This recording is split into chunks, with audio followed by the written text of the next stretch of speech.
Frankenstein. You've heard of him, right? Tall, dark, maybe green, stitched together from parts of the unliving.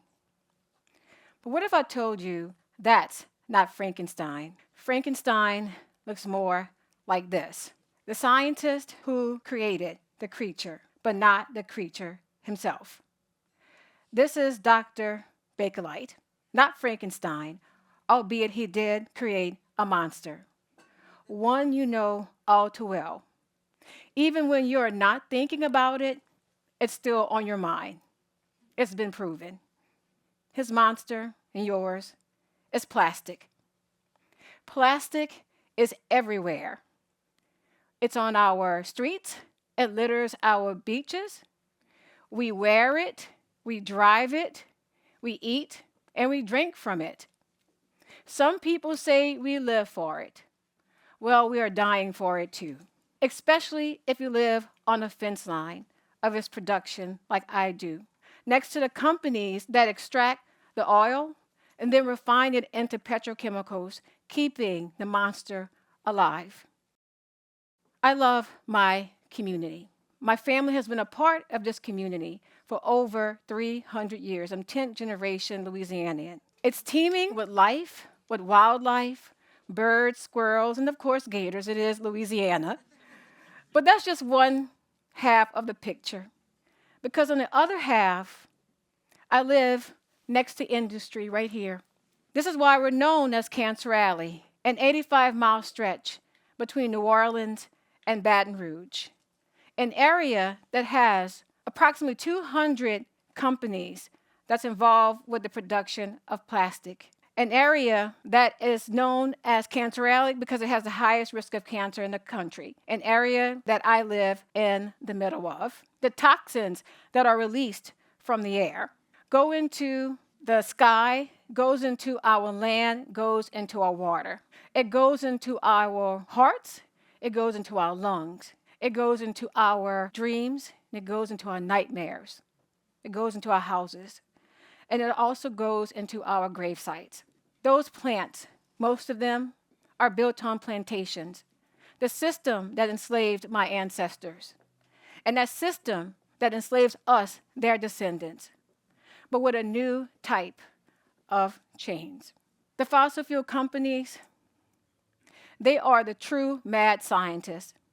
They adopted the monster of plastic decades ago, and they hide the damage from us. They didn't blame us for letting the monster in. We're the ones who invited it, although I don't recall it ever knocking at the door. And we're the ones who must now keep it at bay.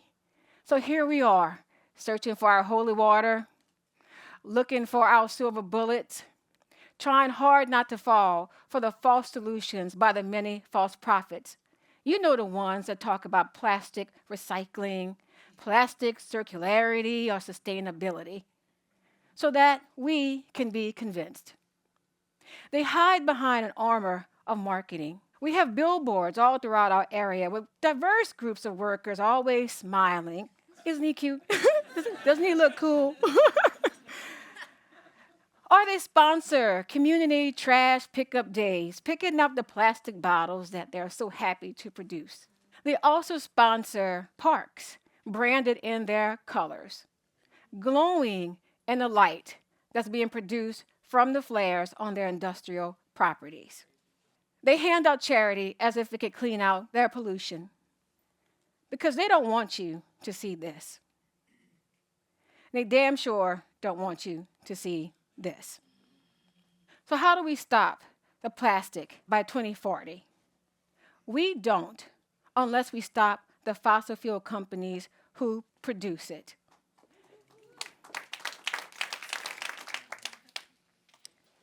We must hold those companies accountable. Although we cannot stop the plastic that's already been made, we can stop feeding the beast. We can also hold the brands accountable who choose to sell their products in plastic packaging. When they tell us to pick up a mirror, let's do so, and let's turn it back on them. Because when we turn our mirrors towards them, we can shine a light and expose them for who they are. You see, they're not monsters. They're just greedy people. They're not immortal. They're just immoral. And those big oil companies, they know it.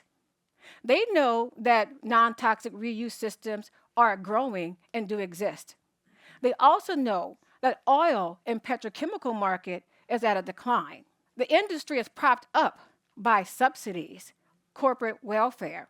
Take that away, and they would be gone just like the dinosaurs they're made from. Their only lifeline is to hope that you don't know it. So that's why I'm here from my fence line community, making sure that you do. David did not beat Goliath with a stone. David beat Goliath with strategy. Although the stone was small, the strategy was big.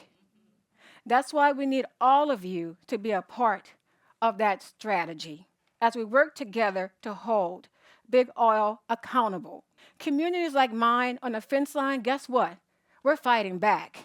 From public protest to holding public office, from litigation to legislation, we are out there fighting, not just for our community, but for yours. And we're winning. Hey, yay for the wins. But we need you to be a part of that fight so we can sustain the momentum. Here is the logo from our organization, the Descendants Project. It's the Fahoudie. This is a West African symbol. It means emancipation comes with responsibility. So your responsibility is standing with us to hold those companies responsible and accountable.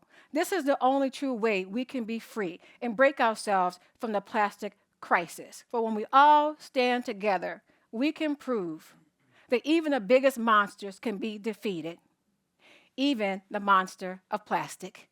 Thank you. Thank you.